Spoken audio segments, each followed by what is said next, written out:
अगर किसी को भी यूनिटी हब में हब को डाउनलोड करने में दिक्कत आ रही है, तो जो दूसरी लिंक मैंने भेजी है, उस पे जाके डाउनलोड फॉर विंडोज़ या फिर डाउनलोड फॉर मैक जो भी तुम्हारा लैपटॉप है, उससे तुम डाउनलोड कर सकते हो। अ, केवल मैं लिंक वापस भेज देता हूँ चैट बॉक्स। तो जो गेम डेवलपमेंट होती है उसके अंदर दो रोल तो तुम्हें अभी पता चल गया, एक प्रोग्रामर का रोल और एक आर्टिस्ट का रोल। एक और रोल होता है, वो गेम डिजाइनर का रोल होता है। तो गेम डिजाइनर क्या करता है कि गेम कैसी बनेगी, उसके अंदर क्या कैसे लेवल्स रहेंगे, उस गेम का फ्लो कैसा रहेगा, इसके बाद क्या होगा, तो वो सब गेम डिजाइनर करता है। और आर्टिस्ट जो होता है वो गेम की जो स्प्राइट्स और बैकग्राउंड और जो भी चीज तुम देखते हो वर्किंग कर रही है, आर्ट वगैरह, तो वो सब गेम आर्टिस्ट बनाते हैं। तो हमारे जो गेम्स, जैसे हम इंडी गेम्स बनाते हैं, हम ऐसे कोई बड़ी कंपनी की गेम्स तो अभी नहीं बनाते। तो वैसे भी वो बना भी नहीं पाएंगे यहाँ पे, क्योंकि अब बड़ी कंपनीज है, उनको बनाने में भी कितना टाइम लगता है, ये सिर्फ ऐसे क्लब में तो नहीं बनेगी। तो हम सिर्फ इंडी गेम्स बनाते हैं, तो हमें गेम डिजाइनर का ज्यादा काम नहीं रहता, तो मोस्टली प्रोग्रामर और आर्टिस्ट के काम रहते हैं। तो वही मिलके ही मतलब आपस में डिसाइड करके वो गेम डिजाइनर का भी काम कर लेते हैं कि गेम कैसे बनानी है। और साथ में आर्टिस्ट अपना आर्ट बनाता है, और प्रोग्रामर वो आर्ट्स को यूज करके कोड लिखता है यूनिटी में, तो उससे वो गेम को बनाते हैं।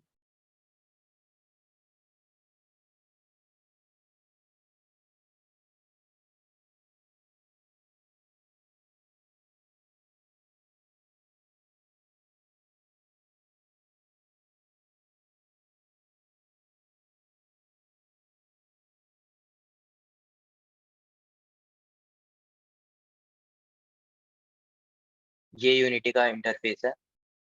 अ, थोड़ा देखने में बड़ा अजीब-सा लग सकता है कि ये क्या है। तो इसमें ज़्यादा कुछ नहीं, काफ़ी सिंपल सा है। सबसे पहली चीज़ है ये हायरार्की। इसमें क्या रहेगा, इसमें वो चीज़ें रहेगी जो तुम्हारे गेम ऑब्जेक्ट्स है उसकी लिस्ट रहेगी। जैसे ये तुम्हारा अभी डिफ़ॉल्ट मेन कैमरा है। ये जो तुम्हारा मेन कैमरा रहेगा जिससे जो तुम्हारा गेम में जो तुम गेम बनाओगे, तो ये मेन कैमरे में जो-जो चीज़ें दिखेगी, वो तुम्हारे गेम की स्क्रीन पे दिखेगी। ये बाय डिफ़ॉल्ट रहता है। ये तुम्हारा सीन है। एक गेम का सीन को एक लेवल मान सकते हो। जो तुम्हारा लेवल है वो एक सीन हो गया। ये हायरार्की है, तुम इसमें कोई भी गेम ऑब्जेक्ट बनाओगे, जैसे प्लेयर बनाया तुमने वो इधर शो होंगे। कुछ और बनाया जैसे ऑब्स्टेकल्स हो गए या कोई सी भी चीज़ें जो गेम में यूज़ हो रही, वो चीज़ें यहाँ शो होगी तुम्हारे। दूसरी ये वाला सेक्शन है, ये तुम्हारा सीन व्यू है। इसमें तुम गेम बनाओगे, लेवल डिज़ाइन करोगे, इस जो भी काम होगा वो तुम इस विंडो पे करोगे। फिर ये राइट साइड जो है ये इंस्पेक्टर है। ये इंस्पेक्टर में तुम्हारे प्रॉपर्टीज़ दिखेगी। जैसे मैंने अभी हायरार्की में कैमरा सेलेक्ट किया हुआ है, तो ये कैमरा की प्रॉपर्टीज़ दिखा रहा है। जैसे इसका ट्रांसफॉर्म कंपोनेंट है, ये इसकी लोकेशन बता रहा है कि कहाँ पे अभी ये कैमरा है, उसकी रोटेशन क्या है, स्केल क्या है। फिर उसके नीचे कैमरा की जो उसकी रेंडरिंग प्रॉपर्टीज़ हो गई, उन सब के बारे में दिखा रहा है। ये सारी कैमरा की प्रॉपर्टीज़ है। फिर नीचे जाके इसके कंपोनेंट्स तुम बढ़ा भी सकते हो और कुछ डालना है। यहाँ पे उसका टैग क्या है, लेयर क्या है, ये सब दिखाता है। फिर ये वाली जो विंडो है, ये तुम्हारा प्रोजेक्ट विंडो है। इसमें तुम जो एसेट्स बनाओगे, जैसे तुमने कोई प्लेयर बनाया है ब्लेंडर पे, उसको तुम्हें यूनिटी में यूज़ करना है, तो उसको पहले तुम अपने फ़ोल्डर में लाओगे, तो यहाँ इधर दिखाई देगा एसेट्स फ़ोल्डर में। ये तुम्हारा सीन फ़ोल्डर तुम्हारा बाय डिफ़ॉल्ट बन जाता है, ये जो तुम्हारा सैंपल सीन यूनिटी ने बनाया है, ये भी दिखा रहा है। इसके सिवा अगर कुछ और डाउनलोड करते, तुम और कुछ लाते हो, तो वो यहाँ पे दिखाई देंगे। ये पैकेजेज़ कुछ डिफ़ॉल्ट पैकेजेज़ यूनिटी इंस्टॉल करता है, इसको तुम अभी इग्नोर कर सकते हो। ये कंसोल है, कंसोल में जो चीज़ें यूनिटी एडिटर हमें बताना चाहता है, वो बताएगा, कुछ एरर्स वगैरह होंगे, वो बताएगा। अ, ये तुम्हारा यहाँ पे एक गेम व्यू है, जो तुम्हारा कैमरा देख रहा है, वो यहाँ पे दिखेगा।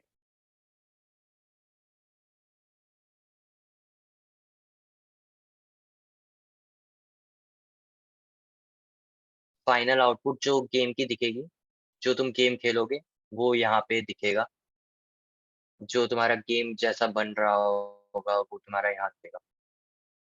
तो सबसे पहले तो कंपोनेंट्स की बात कर लेते हैं कि क्या-क्या है। ये ऊपर ये कुछ सिंबल्स देख रहे हो? ये तुम्हारा जैसे हैंड टूल है, पैन टूल है, इससे तुम ये सीन व्यू में पैन कर सकते हो। ये कुछ चीज़ें हैं जैसे मूव टूल हो गया, इससे तुम जैसे कैमरा को मूव करना है तो ये मूव कर लिया। जैसे अभी तुम्हें एक कैमरा देखना है अभी जैसे तुम्हें कुछ भी चीज़ें करनी है तो हायरार्की में जैसे तुमने एक ऑब्जेक्ट बना लिया। मैं अभी 2D ऑब्जेक्ट यहाँ राइट क्लिक करो हायरार्की में, तुम यहाँ तुम्हारे पास ऑप्शंस आ जाते हैं। तुम कोई एक एम्प्टी ऑब्जेक्ट बना सकते हो। 2D ऑब्जेक्ट बनाना है उसमें काफ़ी सारे ऑप्शन है कि एक स्प्राइट बना लिया, स्क्वायर, सर्कल, कैप्सूल। 3D बना रहे होते तो हमारे पास क्यूब, स्फीयर, कैप्सूल इन सब का ऑप्शन रहता। इफ़ेक्ट्स देना चाहते हो लाइट, ऑडियो, यूआई बनाना है तुम्हें तो ये सारी चीज़ें तुम यहाँ से ला सकते हो। फिलहाल मैं एक स्प्राइट स्क्वायर ला रहा हूँ। तो जैसे मैंने स्क्वायर लाया, इसका नाम रख देते हैं प्लेयर अभी।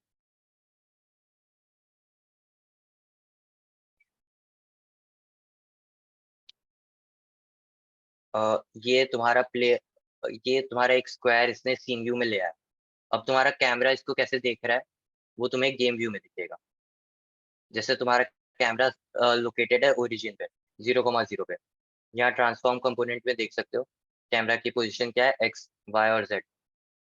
ऐसा समझ लो कि जो तुम्हारा ये यूनिटी का वर्कस्पेस है, ये कार्टेशियन कोऑर्डिनेट में डिवाइडेड है, एक्स, वाई, ज़ेड। ये एक्स एक्सिस हो गई तुम्हारी हॉरिज़ॉन्टल, वर्टिकल हो गई वाई एक्सिस और Z axis into the screen, out of the screen.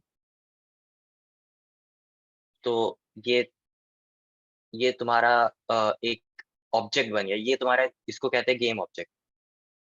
ये तुम्हारा गेम ऑब्जेक्ट बन गया, इसका नाम प्लेयर दे दिया। अगर तुम्हें इसको मूव करवाना है, तो इसके ट्रांसफ़ॉर्म को तुम्हें बदलना होगा। जैसे मैंने एक्स एक्सिस में बदला, तो ये एक्स एक्सिस में मूव हो रहा है। मुझे वाई एक्सिस में बदलना है, तो मैं वाई एक्सिस में बदल रहा हूँ। अब ज़ेड में मैं बदलूँगा, तो मुझे कुछ चेंज नहीं दिख रहा क्योंकि ये 2D गेम है, इसलिए ज़ेड में बदलने का कोई फ़ायदा नहीं है। मैं सिंपली इसको अभी रीसेट कर दे रहा हूँ, तो ये रीसेट करते ही ये ओरिजिन पे ले आता है इसको। ये तुम्हारा ट्रांसफ़ॉर्म कंपोनेंट हो गया। रोटेशन से रोटेट होगा ऑब्जेक्ट। मैं अगर एक्स में रोटेट करूँ, वाई में रोटेट करूँ, कुछ फ़र्क पड़ेगा नहीं क्योंकि एक्स एक्सिस और वाई एक्सिस के अबाउट रोटेशन 2D गेम में कुछ फ़र्क नहीं देता। अगर मैं वही ज़ेड एक्सिस के अबाउट रोटेट करूँ, तो तुम देख सकते हो गेम ऑब्जेक्ट ज़ेड एक्सिस के अबाउट रोटेट हो रहा है।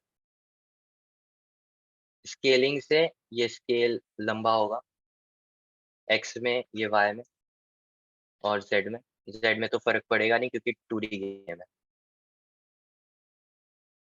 ये तुम्हारा दूसरा कंपोनेंट है स्प्राइट रेंडर। ये तुम जो स्क्वायर देख पा रहे हो, ये एक तरह से रेंडर है, तो उसका एक कंपोनेंट बनाता है ये स्प्राइट रेंडर। जैसे स्प्राइट यहाँ स्क्वायर सिलेक्टेड है, ये तुम्हारे पास डिफ़ॉल्ट कुछ स्प्राइट्स रहते हैं यूनिटी में इंस्टॉल्ड। अगर मैं कुछ और सिलेक्ट करूँ, जैसे मैंने मान लो ये कर लिया, तो गेम व्यू में जाके देख सकते हो वो वाली स्प्राइट तुम्हें दिखेगी, जो तुम स्प्राइट सिलेक्ट करोगे। फिलहाल मैं स्क्वायर ही रखता हूँ। यहाँ से तुम कलर चेंज कर सकते हो उसका, देख सकते हो कलर चेंज होता हुआ दिख रहा है। रेड रखते हैं। ये सारी एडिशनल सेटिंग्स है, जैसे फ्लिप करना है एक्स वाई में। सिमेट्रिकल है तो इसका कुछ फ़र्क पड़ेगा नहीं। फिर ये जो मैं ये सारी चीज़ें बता रहा था, ये पैन टूल है। इससे तुम सीन व्यू में पैन कर सकते हो। जैसे मान लो तुम्हारा सीन इतना बड़ा है कि यहाँ पे तुम कुछ काम कर रहे हो, फिर तुम्हें यहाँ जाना है, वापस आना है, तो वो देख सकते हो। फिर ये मूव टूल है, अगला वाला। इससे तुम मूव कर सकते हो गेम ऑब्जेक्ट को एक्स में, वाई में या फिर आर्बिट्ररी के लिए कहीं पे भी मूव कर सकते हो। अगला है तुम्हारे पास रोटेट टूल। इससे तुम्हें किसी भी एक्सिस के अबाउट रोटेट करना है, वो रोटेट कर सकते हो। एक्स में करना है, वाई में करना है, ज़ेड में करना है, वो रोटेट कर सकते हो। और वो रोटेशन तुम्हें ट्रांसफ़ॉर्म में दिखता हुआ दिखेगा चेंज। जैसे मैं यहाँ चेंज करूँगा तो ट्रांसफ़ॉर्म चेंज हो रहा है। अगला है स्केल टूल। इससे तुम स्केल कर सकते हो, एक्स में स्केल कर सकते हो, वाई में कर सकते हो, या फिर इसको मूव कर दो, या फिर आरबी। अगर तुम्हें दोनों यूनिफॉर्मली स्केल करना है तो सेंटर पे प्रेस करके भी तुम स्केल डाउन या स्केल अप कर सकते हो। अगला रेक्ट टूल है। इससे तुम इसका शेप वो भी स्केल की तरह ही है, इससे भी चेंज कर सकते हो। तो फिलहाल ऐसे रहने देते हैं। इसके शॉर्टकट्स है QWERTY। क्यू से पहला वाला सिलेक्ट होगा, डब्ल्यू से दूसरा, ई से तीसरा, आर से स्केल, टी से रेक्टूल। ये सारी चीजें होगी। अब तुम्हें एक गेम बनाना है, तो तुम्हारा सबसे मेन काम क्या होगा? प्लेयर मूव करे। इसको ओरिजिन पे ले आता है। फिलहाल प्लेयर मूव करने के लिए तुम्हें इसे और तुम्हें इसका ट्रांसफॉर्म कंपोनेंट चेंज करना होगा। तो ट्रांसफॉर्म कंपोनेंट कब चेंज करना है? जब मैं या तो डी प्रेस करूं तब एक्स में पोजीशन बढ़े, ए प्रेस करूं तो एक्स में पोजीशन कम हो। तो उसके लिए क्या करना होगा? हमें एक स्क्रिप्ट लिखनी होगी। तो वो स्क्रिप्ट पहले बना लेते हैं। जैसे मैंने एक स्क्रिप्ट बनाई, इसका नाम देते हैं प्लेयर मूवमेंट।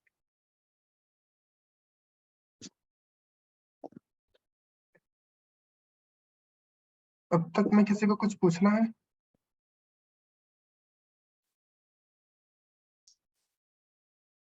मुझे एक चीज़ पूछनी थी, जैसे कि जो इसमें अपने जो भी आपने शॉर्टकट्स बोले, उसमें अपन हाँ। शॉर्टकट्स को एडिट करके कोई और सॉफ्टवेयर जैसे नहीं बना सकते? जैसे कि मैं ब्लेंडर यूज कर रहा हूँ, तो ब्लेंडर में बहुत सारी चीज़ों के आधे कुछ कुछ टूल जैसे हैं, पर शॉर्टकट्स अलग हैं।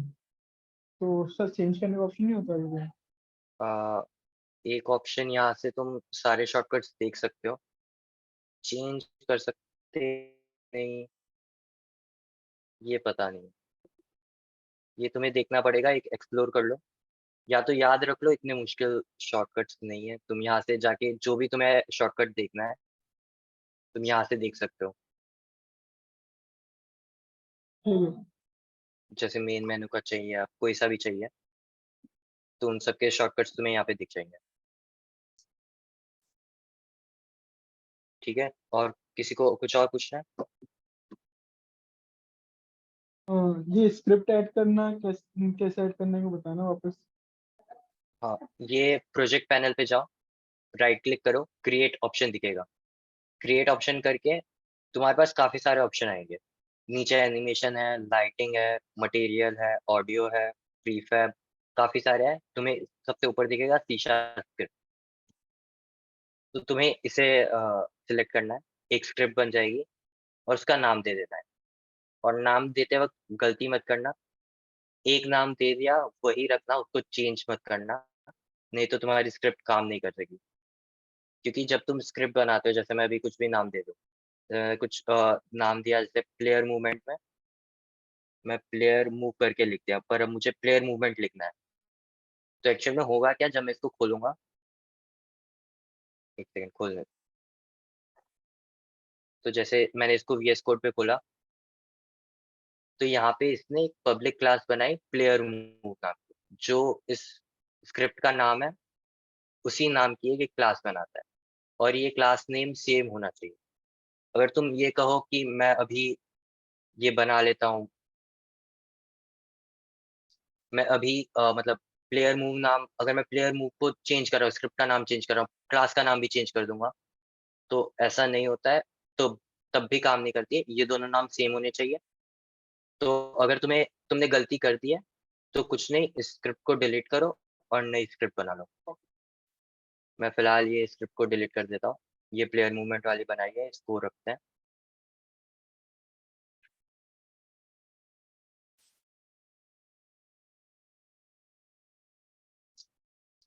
ये तुम जब एक शीशा स्क्रिप्ट बनाओगे यूनिटी के अंदर, तो तुम्हें ऐसा दिखेगा।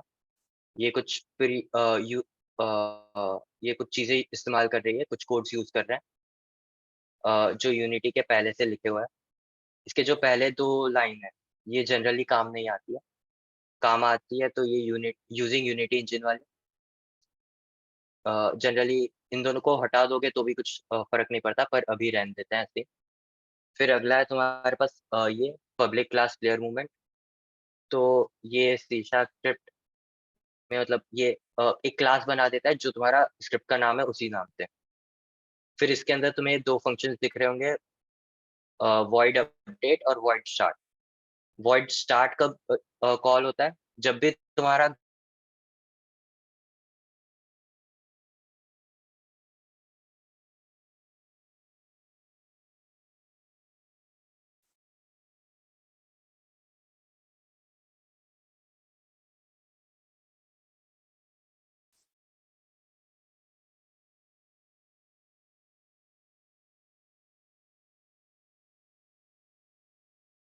मैं ऑडिबल हूँ क्या सबसे?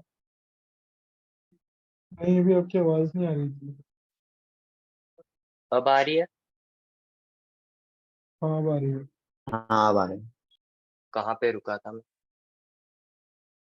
हाँ, वॉइड स्टार्ट मतलब के बारे में बताना स्टार्ट ही कर रहे थे। अच्छा, ठीक है। तो वॉइड स्टार्ट के बारे में तो वॉइड स्टार्ट फंक्शन कब कॉल होता है? जब भी तुमने प्ले बटन दबाया, जैसे ही तुम्हारा गेम स्टार्ट हुआ, तो वॉइड स्टार्ट फंक्शन में जो भी लिखा होगा, वो कॉल हो जाएगा। जैसे मैं चाहता हूँ कि जब स्टार्ट हो, तब जो प्लेयर है वो 10,0,0 से स्टार्ट हो। तो मैं यहाँ उसकी पोजीशन ऐसे डिफाइन कर दूंगा कि transform dot position equals to new vector 3 10,0,0। तो अब जैसे ही तुम गेम स्टार्ट करोगे, मैं इसको सेव करता हूँ और एडिटर में वापस चलता हूँ।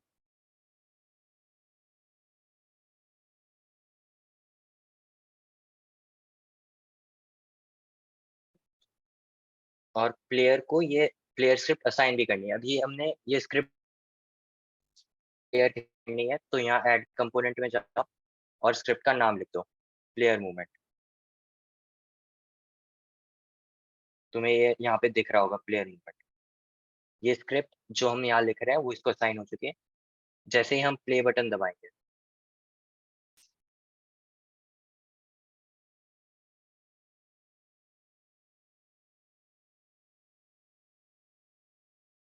एक सेकेंड।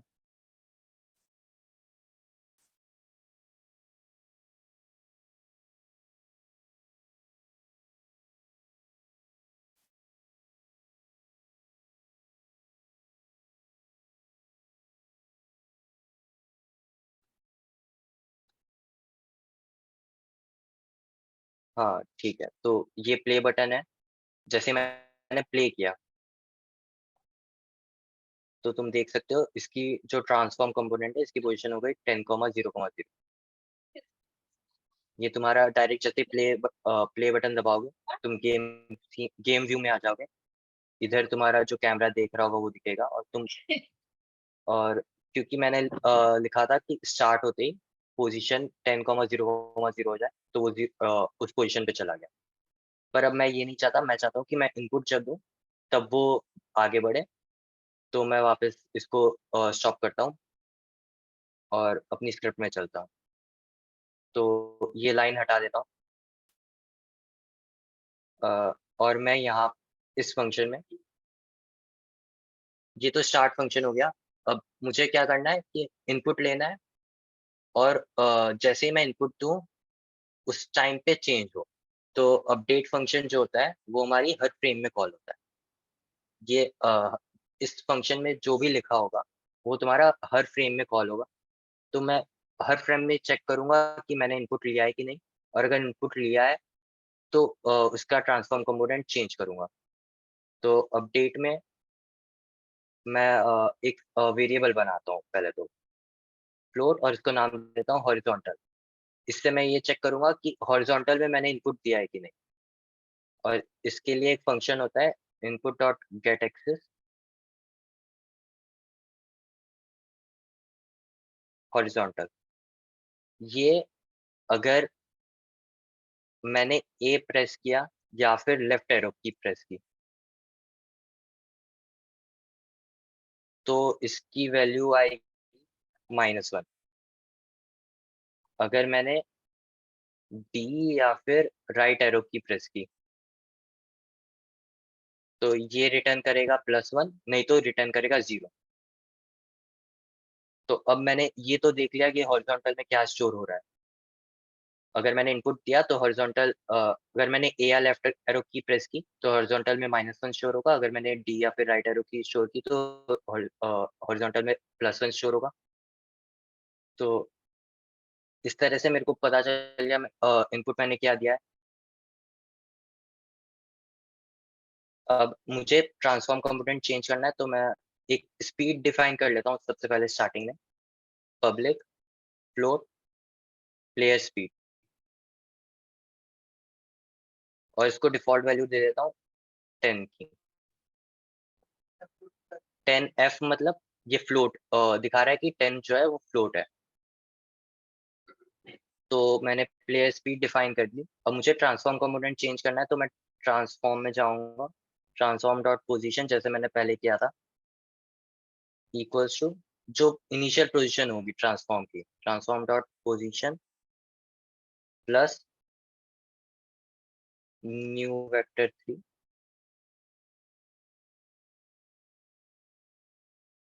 और इसमें मैं दे दूंगा हॉरिजॉन्टल इनटू प्लेयर स्पीड। और क्योंकि मुझे y एक्सिस और z एक्सिस में कुछ चेंज नहीं करना है तो मैं 0 और 0 डालूंगा आगे के 2 आर्गुमेंट। ये मुझे क्या करेगा, हॉरिजॉन्टल में प्लेयर स्पीड इनटू हॉरिजॉन्टल से मूव करवा देगा। लेकिन अब इसमें एक दिक्कत है, वो क्या, वो एडिटर में देखते हैं।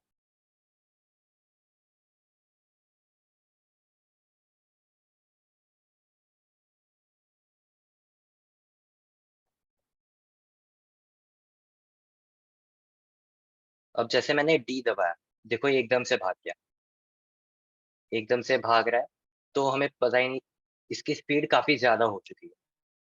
अब एक तरीका तो यह है कि स्पीड कम कर दो, लेकिन वो कोई अच्छा सॉल्यूशन नहीं है। स्पीड ज्यादा क्यों हो रही है, क्योंकि इतना हर फ्रेम में चेंज हो रहा है और 1 सेकंड में 30 फ्रेम 30 एफपीएस भी चल रहा है, तो 30 बार ये फंक्शन कॉल हो रहा है, तो उतने से बढ़ रहा है।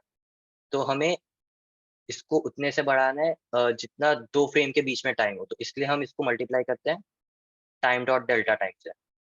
अगर तुमने पहला सेशन अटेंड किया हो हमारा, तो उसमें हमने बताया कि टाइम डॉट डेल्टा टाइम क्या होता है। डेल्टा टाइम 2 फ्रेम के बीच का टाइम होता है। अ, तो इससे केवल एक स्पेसिफिक मतलब ज़्यादा स्पीड से नहीं करेगा। मैं जितनी से मल्टीप्लाई कर दिया तो इसकी स्पीड काफ़ी रिड्यूस हो जाएगी। अब जैसे मैं प्ले कर रहा हूँ, तो देखो ये अच्छे से मूव हो रहा है, लेफ्ट राइट।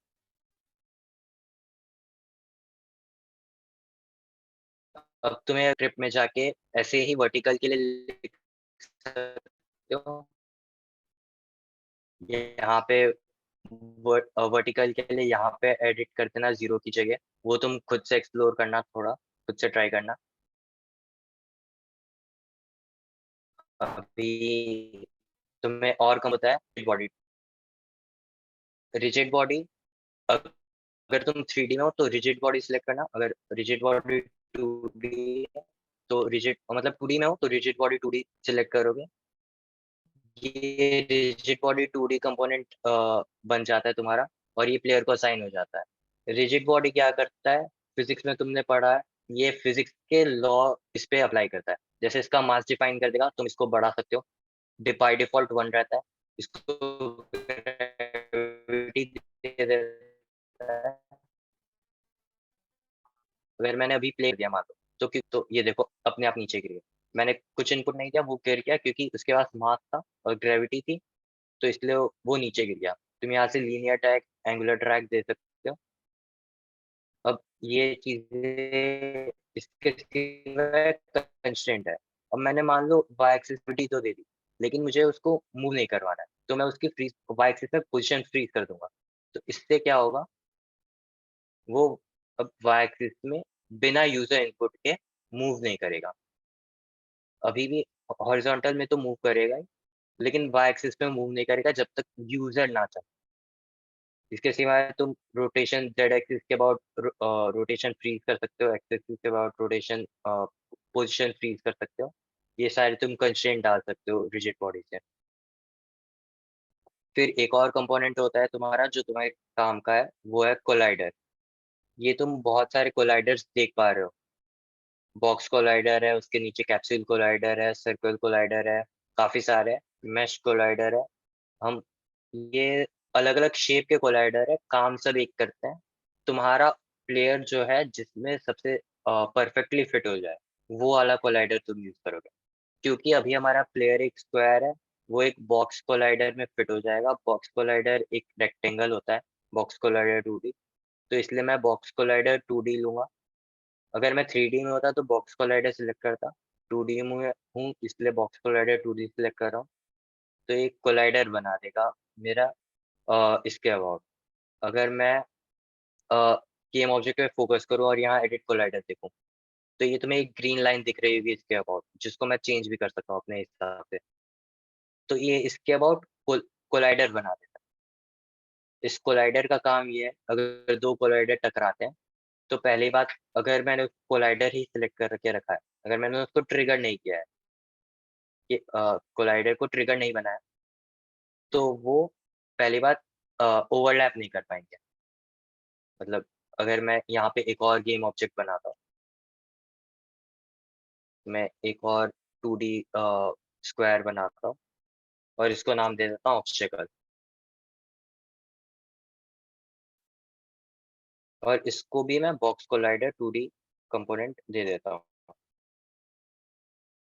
और दोनों का ट्रांसफॉर्म मैं ट्रांसफॉर्म 0 सेट कर देता हूँ। और जो मेरा ऑब्स्टेकल है इसको मैं थोड़ा सा आगे मूव कर देता हूँ।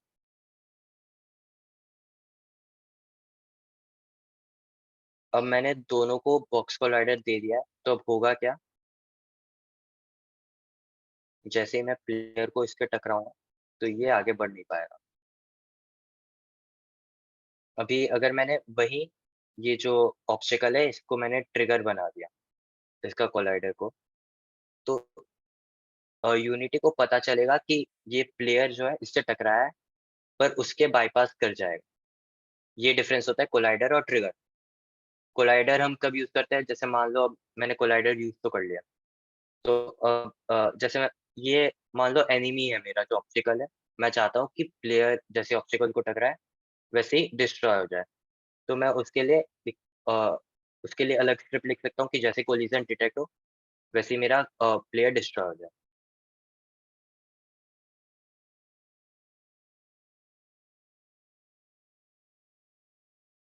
अच्छा, तो अभी तक में किसी को कुछ डाउट है किसी चीज में? प्लेयर मूवमेंट क्या हुआ? वो कोड एक बार बता सकते हैं क्या, जो हाँ प्लेयर मूवमेंट के लिए लिखा था? हाँ, तो प्लेयर मूवमेंट के लिए सबसे पहले मैंने क्या किया, एक वेरिएबल बनाया हॉरिजॉन्टल नाम का। इसमें ये जो फंक्शन है input dot get axis horizontal, ये मुझे अगर मैं ए प्रेस कर रहा हूँ या लेफ्ट एरो की प्रेस कर रहा हूँ तो इसकी रिटर्न वैल्यू है -1, और डी या राइट एरो की प्रेस कर रहा हूँ तो 1 है। तो अब मैं क्या चाहता हूँ कि जब जब मैं ए या फिर लेफ्ट एरो की प्रेस करूँ तो मेरा प्लेयर लेफ्ट मूव हो, और जब जब मैं डी या फिर राइट एरो की प्रेस करूँ तो मैं राइट मूव करूँ प्लेयर को। ये मेरा गोल है।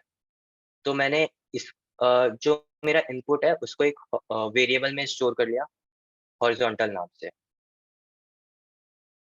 इसकी बट आपने वैल्यू या तो इसमें इनपुट कहाँ पे दिया है, लाइक ए या लेफ्ट एरो की तो आपने कमेंट आउट कर दिया है। नहीं, ये मैंने समझाने के लिए लिखा है, ये कोड का पार्ट नहीं। ये मैं ये बता रहा हूँ कि अगर ए या फिर लेफ्ट एरो की प्रेस करो तो फिर -1 आएगा, और डी या फिर राइट एरो की प्रेस करोगे तो 1 आएगा। ये मैंने तुम्हें समझाने के लिए लिखा है। ये जो फंक्शन बना है ये मैंने नहीं बनाया, ये इनबिल्ट, ये जो यूजिंग यूनिटी इंजन और ये सारे कोड यूज कर रहे हैं इसमें से ही इसने यूज किया है। और ये मतलब जब मैं गेम खेल रहा हूँ तब का इनपुट ले रहा है ये। जैसे मैं गेम खेला और गेम के टाइम पे मैंने ए प्रेस किया, तो उस टाइम इसने -1 रिटर्न किया, या अगर मैं गेम खेल रहा हूँ और मैंने डी प्रेस किया, तो उस टाइम ये 1 रिटर्न करेगा। इतना ही डाउट था या फिर आगे भी डाउट है? या इसमें हाँ क्लियर हुआ? हाँ? हाँ, ये वाला डाउट क्लियर होगा, आगे वाला बता दीजिए। हाँ, तो अब मुझे हॉरिज़ॉन्टल वेरिएबल में ये पता चल गया कि मैंने या तो ये क्या प्रेस किया है, ए प्रेस किया है या फिर डी प्रेस किया है। अब अब मुझे इस प्लेयर को मूव करवाना है, तो प्लेयर को मूव करवाने के लिए सबसे अच्छा तरीका क्या है? मैं जाऊँ और ट्रांसफ़ॉर्म में एक्स या वाई को बदलूँगा, एक्स को बदलूँगा, तो प्लेयर मेरा मूव होगा। अगर मैं एक्स को बढ़ाऊँगा, तो मेरा प्लेयर राइट मूव होगा, मैं एक्स को कम करूँगा, तो मेरा प्लेयर लेफ्ट मूव होगा। तो मैंने क्या किया, तो मैंने जो इनिशियल पोज़ीशन थी उसकी, उसमें मैंने हॉरिज़ॉन्टल इनटू प्लेयर स्पीड, एक प्लेयर स्पीड ले ली, उसको मैंने हॉरिज़ॉन्टल से मल्टीप्लाई कर दिया। अगर ये 1 होगा, मतलब मैं राइट एरो की प्रेस कर रहा हूँ, तो ये मेरी वैल्यू पॉज़िटिव आएगी, तो मेरा ट्रांसफ़ॉर्म कंपोनेंट का ट्रांसफ़ॉर्म की जो एक्स पोज़ीशन है, वो बढ़ेगी। अगर मैं लेफ्ट एरो की प्रेस करता हूँ, तो हॉरिज़ॉन्टल मेरा -1 होगा, तो ये मेरी नेगेटिव वैल्यू आएगी, तो इसलिए वो लेफ्ट मूव होगा। अब मैंने इसमें टाइम डॉट डेल्टा टाइम से भी मल्टीप्लाई किया। ये इसका ये मैं चाहता था कि अगर मैं केवल इतना रखता, तो मेरी हर फ्रेम में इतनी सी स्पीड बढ़ रही है। अब 1 सेकंड में 60 एफपीएस, अगर मैं मान लूँ मेरे कंप्यूटर की 60 एफपीएस दे रहा है, तो एक बार में ये फंक्शन 60 बार कॉल होगा। अपडेट जो है वो 60 हर फ्रेम कॉल होता है। लेकिन मैं ऐसा चाहता नहीं हूँ कि ये हर बार वो हो। अगर मैं चाहता हूँ कि 1 सेकंड में 10 मीटर ही मूव करे, तो मैं इसलिए टाइम डॉट डेल्टा टाइम से मल्टीप्लाई कर रहा हूँ। ये फंक्शन जो है मुझे डेल्टा टाइम देता है, 2 फ्रेम के बीच का टाइम। तो इसको मल्टीप्लाई करने से बस इतना फ़र्क पड़ा है कि ये मेरे को जो मेरे प्लेयर स्पीड के हिसाब से जो स्पीड आनी चाहिए, वो दे रहा है। और क्योंकि ये स्क्रिप्ट मैंने प्लेयर को दी थी, ये जो है मेरे प्लेयर का कंपोनेंट है, जो प्लेयर मूवमेंट स्क्रिप्ट है, इसलिए ये प्लेयर का ट्रांसफ़ॉर्म बदल रहा है। डाउट क्लियर हुआ या अभी भी कुछ डाउट है? हाँ, हो गया। और किसी को कोई डाउट है यहाँ तक? किसी को रिजिड बॉडी समझ ना आई हो, या कोलाइडर्स क्या होते हैं? जब तुम एक बार टास्क हाँ, कोलाइडर समझा दूंगा फिर से। कोलाइडर्स देखो, कोलाइडर्स बेसिकली क्या है? अब गेम में तुमने गेम ऑब्जेक्ट तो बना दिया, अब यूनिटी को कैसे पता चलेगा कि जैसे तुम गेम ऑब्जेक्ट बनाओगे तो पेड़ भी बनाओगे, ग्रासेस भी बनाओगे, कुछ ऑब्स्टिकल्स बनाओगे, प्लेयर बनाओगे, एनिमी बनाओगे। अब तुम कभी-कभार ये चाहोगे कि प्लेयर जो है वो पेड़ को टकराए ना, पेड़ के आर-पार हो जाए। मान लो उसके पास कोई एबिलिटी है, तो उस टाइम चाहोगे कि कुछ कोलाइडर वगैरह रहे ना, अ, उसको डिसेबल कर दो, और कभी-कभार चाहोगे कि वो कोलाइड करे उससे, कि मतलब उससे टकराए और या तो टकरा के वापस आ जाए, या टकरा के रुक जाए, या कुछ हो, मतलब उसके आर-पार ना जाए। तुम ये चाहोगे, तो उसके लिए हम कोलाइडर यूज़ करते हैं। कोलाइडर जैसे मान लो मैंने दोनों को कोलाइडर दिया है। अब मैं मान लो इसको रिजिड बॉडी भी दे दूँ। रिजिड बॉडी मैंने रिजिड बॉडी 2D दे दूँ, तो दोनों अब रिजिड बॉडी हो गए। अब दोनों कोलिजन भी फ़ॉलो करेंगे। जैसे अब मैं प्लेयर को उससे टकराता हूँ प्ले करके। मैंने ग्रेविटी रखी थी इसके लिए, तो ये वाई एक्सिस में पोज़ीशन फ्रीज़ नहीं किया मैंने। अब जैसे मैं इसको टकराता हूँ, तो मैंने ट्रिगर रखा हुआ था, इसलिए ये इससे आर-पार हो गया। अब मैं ट्रिगर ऑफ करता हूँ ऑब्स्टिकल के लिए, तो अब इससे टकराएगा, और क्योंकि दोनों फिज़िक्स बॉडी है, तो अब कोलिजन डिटेक्ट भी हो रहा है और वो लॉ भी परफ़ॉर्म कर रहा है कि एक ने टकराया तो उसकी वेलोसिटी दूसरे के पास जा रही है, दूसरा भी मूव हो रहा है। तो अगर हमें ये चीजें करनी है यूनिटी के अंदर, तो इसलिए हम कोलाइडर्स यूज करते हैं। इसमें जब ये कोलाइड होता है तो ये उसके हाफ पाथ तक चला जाता है, ऐसा क्यों होता है? हाफ पाथ तक जा रहा है।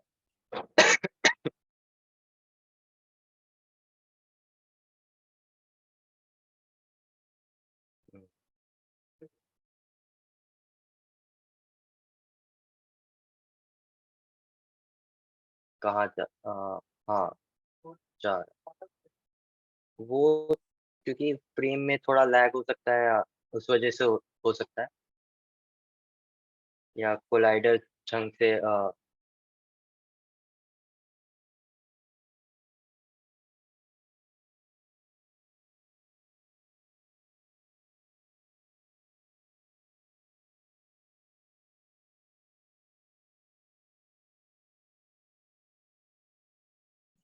फिर ये कभी कभी रिएक्शन टाइम, जैसे कि दो कोलाइडर कोलाइड करते हैं, तो कभी कभी रिएक्शन टाइम जो गेम का है वो इतना अच्छा नहीं रहता, तो वो कभी दिख जाता है। इसलिए मतलब हम जब स्क्रिप्ट्स लिखते हैं ना, तो स्क्रिप्ट्स में भी हम जैसे तो कोलाइडर्स को है वो थोड़ा ऑब्जेक्ट से थोड़ा बाहर तक रख लेते हैं, ठीक है, कि वो एकदम एग्जैक्टली अंदर तक नहीं जाता, तो उसमें हम तो हमारे पास ऐसे ऑप्शंस होते हैं, कोलिजन पे हम फोर्स भी बढ़ा सकते हैं, तो वो गेम के जैसे हमको फंक्शनिंग चाहिए उस हिसाब से हम रख सकते हैं।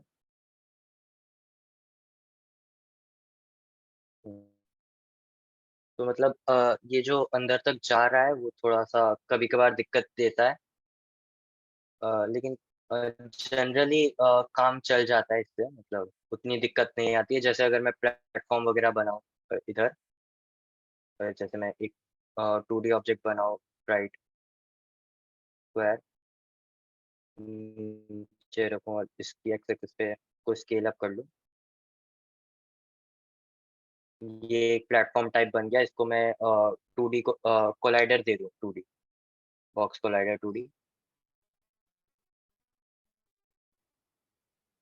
और मैं इसका जो वाई एक्सिस में पोजीशन फ्रीज करी थी वो बंद कर दूँ। तो जैसे ये प्लेटफॉर्म पे ये बैठ गया। अब इस बार ये नहीं मतलब आधे क्रॉस तक हुआ, ये प्लेटफॉर्म पे अच्छे से मूव हो रहा है। तो कभी-कभार दिक्कत आ जाती है, मतलब वो जो बीच में टकराया था, ये इस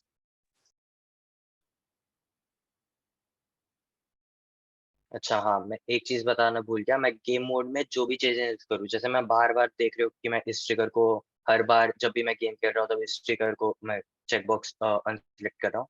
वो इसलिए क्योंकि मैं हर बार गेम मोड में इसको अनचेक कर रहा हूँ। तो गेम मोड में जो भी चीज़ें चेंज करो, जैसे मैंने कुछ भी चेंज कर दिया, इसकी वाई पोज़ीशन बढ़ा दूँ या कुछ भी कर दूँ, जैसे ही मैं गेम मोड बंद करूँगा, तो वापस वो अपनी पोज़ीशन पे आ जाएगा। जितने भी चेंजेस गेम मोड में होंगे, वो वापस बंद होके अपने आप अपनी पोज़ीशन पे आ जाएगा। ये थे कुछ चीज़ें, रिजिड बॉडी, कोलाइडर्स वगैरह, स्प्राइट रेंट, ठीक है, स्क्रिप्ट्स बता दी। अब आर्यन तुम्हें एनिमेशन वगैरह बता देगा। तो Aryan, screen to screen share.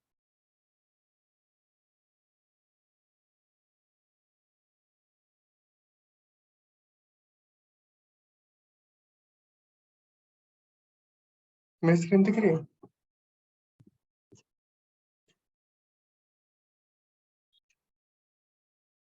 तो मैं अभी थोड़ा एनिमेशन को बताता हूँ, एनिमेशन कैसे करेंगे। तो मतलब मेरे पास कुछ स्प्राइट्स रखी हैं, स्प्राइट्स मतलब कुछ इमेजेस, जैसे अगर हमको एनिमेशन करना है, तो दो तरीके हैं, या तो तुम कुछ एनिमेशन बनाओ। एक चीज पूछनी थी, जो लाइसेंस है वो पर्सनल एडिशन वाले ही वो करना है ना अभी? हाँ, अभी पर्सनल वाला कर सकते हो, क्योंकि प्रो वाले की तो ज़रूरत है नहीं। सारी चीज़ें रहती है पर्सनल में। हाँ, तो फिर हम एनिमेशन जो है, या तो फिर हम ब्लेंडर पे या ऐसी किसी ऐप पे बनाए अलग से, या तो फिर हम जैसे कि अगर हमको 2D में ही चाहिए, तो हम तुमने तो वो देखा होगा कि जैसे अब कोई कई इमेजेस को एक साथ अगर हम एक ही फ्रेम में फास्ट फास्ट चलाएं, तो वो एनिमेशन जैसा दिखने लगता है। तब वो कॉन्सेप्ट भी इस यूनिटी के अंदर जैसे 2D के लिए करना है, तो वो चीज़ भी हम यूज कर सकते हैं। तो मैं जैसे यहाँ पे तुमको एक बार मैं करके दिखा देता हूँ। जैसे मैं एक यहाँ पे कुछ स्प्राइट्स इंपोर्ट कर देता हूँ। तो मेरे पास कुछ इमेजेस हैं, तो मैं कुछ स्प्राइट्स हैं उनको मैं इंपोर्ट करता हूँ। तो जैसे मेरे को बाहर से मेरे को कुछ स्प्राइट्स वगैरह चाहिए थे, तो मैंने कहीं से अगर मैंने पेंट में या कहीं से भी फोटोशॉप में बनाई है और मेरे को इंपोर्ट करनी है, तो ये राइट क्लिक करके इंपोर्ट एसेट करके मैंने इंपोर्ट कर ली। तो तुम जैसे कि अभी देखोगे ना, तो ये सब जस्ट इमेजेस ही हैं। देखोगे तो ये सिर्फ ये 3 की इमेज है। और जैसे ये रनिंग वाला देखना होगा, तो ये बस जस्ट 6 इमेजेस है, पर हर एक में थोड़ा देखोगे तो हर एक में थोड़ा चेंज है। जैसे उसके जो पैर देख रहे होगे तो थोड़ा हर एक में अलग अलग है थोड़ा। ये इमेजेस है। अभी मेरे को जैसे इसका रनिंग एनिमेशन करना है, मैं क्या करूंगा कि ये तो अभी मैंने इमेजेस इंपोर्ट किया है, तो मैं किसी एक पे अभी जाऊंगा, क्लिक करूंगा और उसके बाद फिर मैं उसको यहाँ पे स्प्राइट मोड में सिंगल से मल्टीपल कर दूंगा। तो सिंगल से मल्टीपल में क्या होगा कि उसको अब ये वो पहचानने लगेगा कि अच्छा इसमें मल्टीपल इमेजेस है, तो इन सबको एक एक करके दिखाना। इसके बाद फिर जैसे अब उसके बाद स्प्राइट एडिटर में जाके इसको अप्लाई करके और यहाँ पे से स्लाइस करना है। स्लाइस को क्लिक करके और इसे यहाँ पे से स्लाइस कर दोगे, तो सारी इमेजेस को ये हर एक इमेज को डिटेक्ट कर लेगा कि जैसे यहाँ पे 6 अलग अलग इमेज है, तो ये 6 अलग अलग इमेजेस को डिटेक्ट कर लेगा और इनको एक एक बार हर फ्रेम में नेक्स्ट नेक्स्ट करके ये दिखाने के लिए रहेगा। इसके बाद फिर यहाँ पे से मैंने अप्लाई कर दिया, तो ये अब अप्लाई हो गया, तो इसको अब बंद कर दो। अब मैं इसको ड्रैग करके अपनी गेम विंडो में डालता हूँ। तो डालूंगा तो ये मेरे को एक एनिमेशन के लिए जैसे एक नया कंपोनेंट एनिमेशन के भी बन जाएगा कि अपने आप ऑटोमेटिकली डिटेक्ट कर लिया कि इसमें मेरे को एनिमेशन बनाना है। तो ये एनिमेशन के कहाँ पे स्टोर करना है, तो उसके लोकेशन पूछेगा, तो समझो मैं एक नया फोल्डर एनिमेशन बना के, तो एनिमेशन में मैं इसको रनिंग एनिमेशन नाम दे देता हूँ। इसको सेव कर दूंगा, तो यहाँ पे एक जैसे देख सकते हैं ग्रेम ऑब्जेक्ट आ गया, तो इसको थोड़ा बड़ा कर लेते हैं। ठीक है, तो अब इसको मैं अभी प्ले करूंगा, तो फिर देखो, तो प्ले कर रहा हूँ तो वो अपने आप वो एनिमेशन आ गया रनिंग का। तो वो क्या कर रहा है कि जो हमने जो स्लाइड्स स्प्राइट्स जो बना के रखी थी, सारी इमेजेस जो है, इन इमेजेस को वन बाय वन एक एक करके वो एक एक फ्रेम में एक इमेज फटाफट वो शो कर रहा है, तो उससे हमको ये ऐसा रनिंग एनिमेशन दिख रहा है। और अगर जैसे इसकी स्पीड स्पीड ज्यादा लग रही है या कम लग रही है, तो उस हिसाब से इस एनिमेशन को भी हम कितनी स्पीड रखनी है वो हम चेंजेस कर सकते हैं। तो जैसे इसको भी मैं पॉज कर देता हूँ और उसके बाद फिर ये रनिंग एनिमेशन को यहाँ पे सिर्फ ये एनिमेटेड विंडो भी खुल जाती है। उसके बाद फिर ये जो यहाँ पे इसको क्लिक करोगे, तो उसके बाद फिर इस गेम में इसको प्ले कर देते हैं।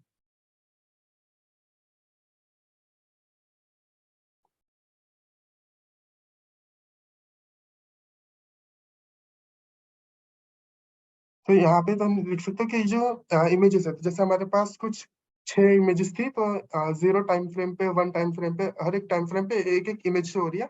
और इसकी जैसे कि हमारा जैसे गेम जो चलती है 30 FPS या 60 FPS जैसे भी स्पीड पे चलती है, उस हिसाब से हमको ये फास्ट फास्ट दिख रहा है। तो अभी हमको जैसे अगर इसको थोड़ा और डिले कराना हो, तो हमको इसको 5 को हटा के 6 पे कर दिया। फिर जैसे हमको या तो फिर थोड़ा और डिले करना, जैसे एनिमेशन को स्लो करना हो, तो मैंने इसको 8 पे कर दिया। फिर जैसे हर एक के बीच में एक एक फ्रेम के बदले मैंने 2 फ्रेम का गैप रख दिया, इससे एनिमेशन थोड़ी स्लो हो गई। तो ऐसे हम खुद से चेंजेस भी कर सकते हैं कि अगर एनिमेशन में हमको अगर कुछ चेंज करना हो तो। और ये तो मैंने ये सब जो चेंजेस किए हैं, ये तो अभी मैंने सिर्फ उसके लिए गेम मोड के अंदर आके किया है। तो इसलिए ये चेंजेस मेरे को जब मैं इसको बंद करूंगा तब तो फिर वापस मतलब रिसेट हो जाएगा।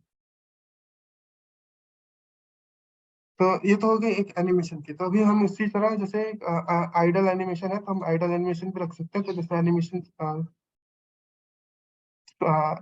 एसेट्स में हमारे पास जो आइडल वाला है, हम सीन में आके इस आइडल को भी पहले आइडल को भी यहाँ पे क्लिक करके सिंगल से मल्टीपल कर लेंगे। उसके बाद स्प्राइट एडिटर से इसको भी मल्टीपल इमेजेस में स्लाइस कर लेंगे, और फिर अप्लाई। फिर अप्लाई हो गया, तो अब इसको मैं जब आइडल को मैं यहाँ पे डालूंगा, तो फिर से ये मेरे को नेम पूछेगा, तो इसमें आइडल एनिमेशन नेम रख देंगे, एनिमेशन के अंदर हम स्टोर कर लेंगे सेव। तो अब मैं इस आइडल एनिमेशन को जैसे अभी आइडल एनिमेशन आ गया, तो अब इसको मैं बड़ा कर देता हूँ थोड़ा, दिखेगा। तब इसको भी प्ले करेंगे तो फिर जो रेस्ट पे जो एनिमेशन रहता है, जैसे हम गेम देखे होंगे तो जब कोई रेस्ट रहता है तो भी वो एनिमेशन रहता है। तो ये आइडल एनिमेशन तुमको दिख रहा है। तो इस आइडल एनिमेशन को भी अगर तुमको जैसे स्लो करना हो तो इसको सिलेक्ट करके आइडल एनिमेशन को कंट्रोलर में आइडल को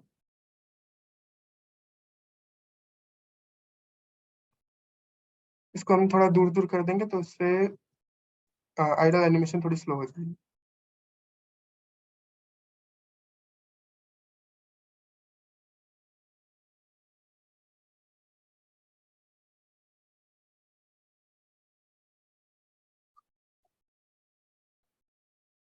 हाँ तो अब ये तो स्लो हो गई और ये रनिंग एनिमेशन था ही साथ में।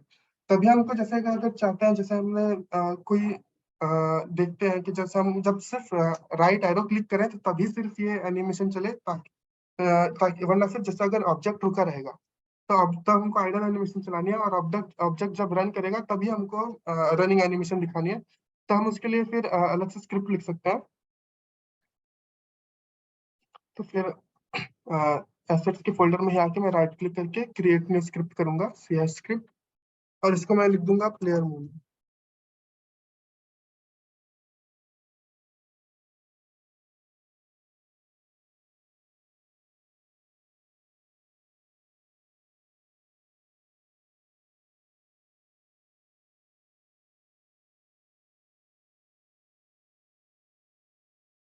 हाँ तो अभी वही हमारे पास एक एम्प्टी स्क्रिप्ट आ गई है, प्लेयर मूवमेंट, वही क्लास का नेम जो हमारी फाइल के नेम का था। तभी मैं इसके अंदर हमारी पुरानी है, तो जैसे कि अभी हम क्या करेंगे कि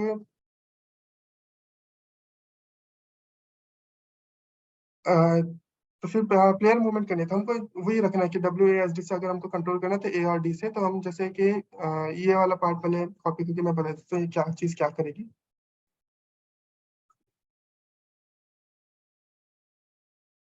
हाँ तो इसमें अभी हम क्या कर रहे हैं कि प्लेयर वेलोसिटी वेक्टर डिफाइन कर रहे हैं कि हमको जैसे प्लेयर के एक क्लिक पे हमको वो कितना आगे जाएगा वो डिफाइन करें। फिर एनिमेटर डिफाइन करें, तो प्लेयर एनिमेटर जो एनिमेटर टर्म देख रहे हो ये तुमको यहाँ पे यूनिटी में भी दिखेगा।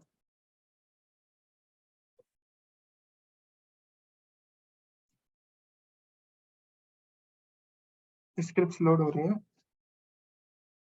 तो मैं जैसे आइडल को करूँ तो ये एनिमेटर है। तो जैसे अगर हमको इस एनिमेटर को, ये तो हमने अभी यहाँ पे से कंट्रोल किया हमारे यूनिटी से, पर हम जैसे जब गेम खेल रहे होंगे तो हम खुद से तो कंट्रोल नहीं कर पाएंगे, तो हमको स्क्रिप्ट से कंट्रोल करना होगा ये सब चीजें। तो हमको स्क्रिप्ट से एनिमेटर को कंट्रोल करना है कि जैसे आइडल, पहले आइडल का एनिमेशन चला उसके बाद फिर रनिंग का एनिमेशन चला। उसके लिए हम फिर ये एनिमेटर वाला ये एनिमेटर को स्क्रिप्ट में यूज करने के लिए हम ये एनिमेटर बना के रखते हैं, पब्लिक एनिमेटर। फिर एक फ्लोट एक्स स्पीड है, तो हमको एक्स में कितनी स्पीड चाहिए हम वो डिफाइन करेंगे। फिर रिजिड बॉडी 2D प्लेयर, तो हम प्लेयर को जो रिजिड बॉडी देंगे, तो जैसे हमने ये आइडल जो प्लेयर है, सीन में देखो कि इस प्लेयर को हम एक रिजिड बॉडी देते हैं, तो हम रिजिड बॉडी 2D दे देंगे। तब इस प्लेयर की जो रिजिड बॉडी होगी उसको कंट्रोल करने के लिए कि उसको कुछ भी अगर कंट्रोल करना है, इसकी पोजीशन चेंज करनी हो, इसको कोलिजन करना, तो वो सब चेंजेस कंट्रोल करने के लिए हम ये प्लेयर रिजिड बॉडी कोड लिखते हैं इसके अंदर, कि ये प्लेयर को रिजिड बॉडी कंट्रोल करेगा। फिर स्प्राइट रेंडर है, तो स्प्राइट को चेंज करने के लिए, जैसे कि अब ये स्प्राइट रेंडर क्या करेगा, जैसे अब ये इमेज है, तो इमेज में मैं जब लेफ्ट जा रहा हूँ तो ये मेरे लेफ्ट में रहे, और राइट जा रहा हूँ तो राइट में रहे। तो उससे मेरे को ये स्प्राइट को, जैसे फ्लिप देख रहे होगे, इस ये फ्लिप को चेंज करने के लिए, देखो ये फ्लिप जो है वो स्प्राइट रेंडरर के अंदर है। इसके लिए इसको कंट्रोल करने के लिए हम स्प्राइट रेंडरर को भी हम गेम ऑब्जेक्ट बना के रखें। जैसे जब मेरा लेफ्ट जा रहा होगा तो मैं इस फ्लिप को ऑन कर दूंगा तो वो मेरा लेफ्ट में दिखेगा फेस करता हुआ, और जब मेरे को राइट जाना होगा तो मैं इस फ्लिप को ऑफ कर दूंगा तुरंत ही, तो ये राइट में मेरे को जाता हुआ दिखेगा। इसलिए हमारा फिर ये स्प्राइट है। और ऑडियो सोर्स इसलिए कि जैसे अगर हमको, जब ये ऑडियो सोर्स जो है, अगर हमको जैसे जब ये रन कर रहा है तो हमको रनिंग के साथ में अगर हमको एक साउंड भी चलाना है, तो जैसे मैं एक साउंड इंपोर्ट कर लेता हूँ पहले।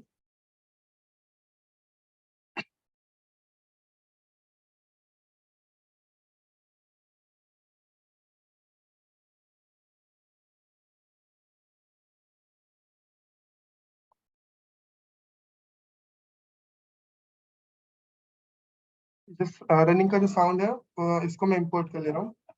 तो जी ये जब रन करेगा तब हमको ये वाला साउंड चलाना है। तो एक बार मैं साउंड सुना देता हूँ।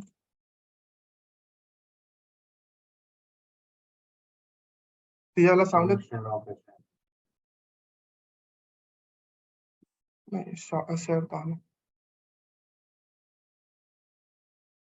तो ये हमको ये साउंड चलाना है, तो इसके लिए ये audio source running sound use किया।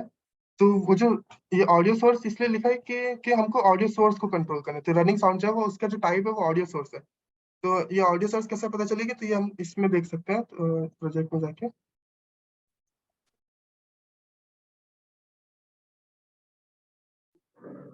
तो ये जो हमारा आइडियल गेम ऑब्जेक्ट है, इसको जब मैं ये साउंड दूंगा तो ये ऊपर देखो दिख रहा है ऑडियो सोर्स के अंदर जो क्लिप है। तो ऑडियो कंट्रोल करने के लिए हमारे पास एक ऑडियो सोर्स का ऑब्जेक्ट बन गया है, इसके अंदर कंपोनेंट बन गया है। तो ऑडियो सोर्स इसलिए हमारा स्क्रिप्ट में पब्लिक ऑडियो सोर्स है। तो इतना तो जो मैंने बताया था वो हो गया। अभी स्टार्ट के अंदर हम ये चीज कुछ लिखते हैं। तो स्टार्ट के अंदर क्या हम स्टार्टिंग में हम प्लेयर की वेलोसिटी डिफाइन करें कि हमको स्टार्टिंग में प्लेयर की वेलोसिटी जो ये प्लेयर की वेलोसिटी जो है ये वेरिएबल है। अभी ये असली प्लेयर की वेलोसिटी नहीं है, जस्ट हमने एक वेरिएबल रखा है। प्लेयर वेलोसिटी वो एक वेक्टर है, यानी 2D वेक्टर है। तो इसके हम x की वेलोसिटी 0 रख रहे हैं, y की वेलोसिटी 0 रख रहे हैं, और x स्पीड 5f, मतलब कि हमको इसको 5 की स्पीड देनी है। तो हम अब इसके बाद फिर हम अपडेट में जाते हैं।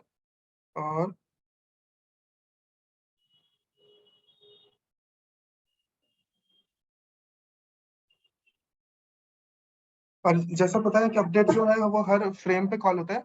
हम हर फ्रेम पे चेक करेंगे कि इनपुट डॉट गेट की डाउन, तो ये क्या हमने मतलब ए की प्रेस की है।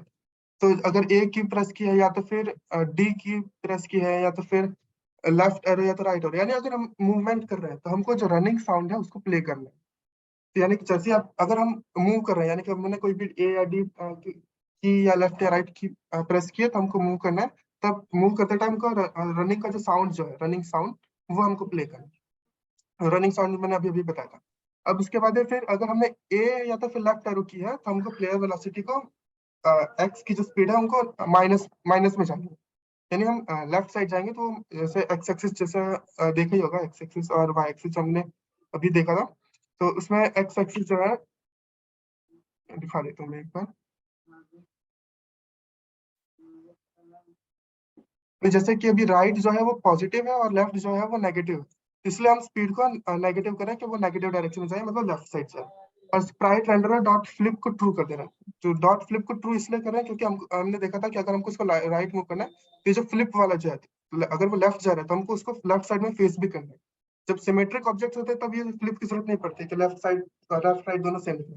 पर ये अनसिमेट्रिक है, तो हमको लेफ्ट साइड दिखाना है, तो इसलिए हम फ्लिप को ट्रू करें कि ताकि ये उससे ये टिक हो जाएगा। इससे जब हम लेफ्ट मूव करेंगे तो इसकी जो डायरेक्शन है वो लेफ्ट साइड दिखेगी। और तो ये इफ कोड ये अपडेट तक का तो ये पता चल गया। इसके बाद मैं आगे का बताता हूँ।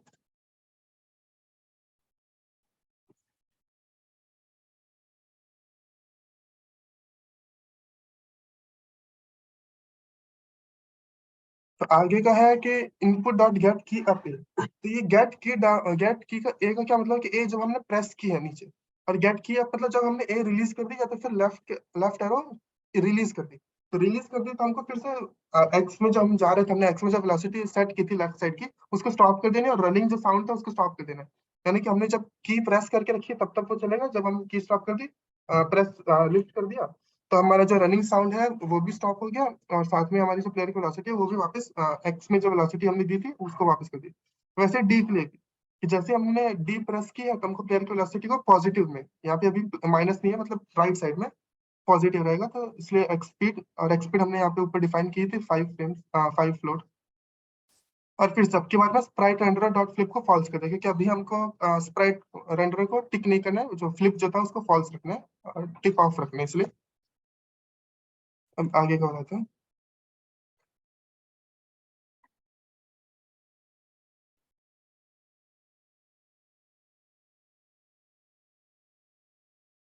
तो अब ये है इफ इनपुट डॉट गेट की अप डी। तो इसमें क्या होगा कि जैसे हमने डी को रिलीज किया, वापस अप किया, तो अब हमको फिर से वही स्टॉप कर देना, रनिंग जो साउंड है उसको भी स्टॉप कर देना। तो हमने ये जो इफ एल्स कंडीशन है हमने एक ही फ्रेम में चेक किया कि हमारे पास ए प्रेस्ड है या डी प्रेस्ड है, क्या प्रेस्ड है या क्या लिफ्ट हुई है। तो उससे हमने प्लेयर की वेलोसिटी, जो प्लेयर वेलोसिटी वेरिएबल जो है, उस वेरिएबल को हमने उसकी स्पीड जो हमको देनी थी कि लेफ्ट लेफ्ट जाना है तो माइनस की स्पीड, राइट जाना है तो प्लस की स्पीड, हमने वो दे दी। अब हम लास्ट में क्या करें कि वाई में हमको कुछ चेंज नहीं करना है, क्योंकि हम सिर्फ ए और डी से, हम अभी तो सिर्फ मैं लेफ्ट और राइट ही दिखा रहा हूँ, तो वाई में कुछ चेंजेस नहीं करने हैं। तो मैंने वाई में कोई चेंज नहीं किया, तो मतलब जो पहले वाई की वेलोसिटी थी अभी भी वही की वही रखी है। अब हम क्या करें कि प्लेयर डॉट वेलोसिटी, तो यहाँ पे देखोगे तो हमने रिजिड बॉडी दी थी, प्लेयर रिजिड बॉडी प्लेयर थी। हमारा जो प्लेयर होगा तो उस प्लेयर प्लेयर डॉट वेलोसिटी मतलब प्लेयर की जो वेलोसिटी है उसको हमको इस वेरिएबल की इक्वल कर देना है, वेरिएबल की इक्वल कर देना प्लेयर वेलोसिटी इस और उसके बाद फिर हमको क्या करना है, एनिमेटर डॉट सेट फ्लोट। ये चीज मैं अभी बताता हूँ, ये चीज हमने क्यों किया। तो अब हम क्या करेंगे, अब हमने ये चीज तो हमने देख ली। अब इसको मैं सेव कर देता हूँ।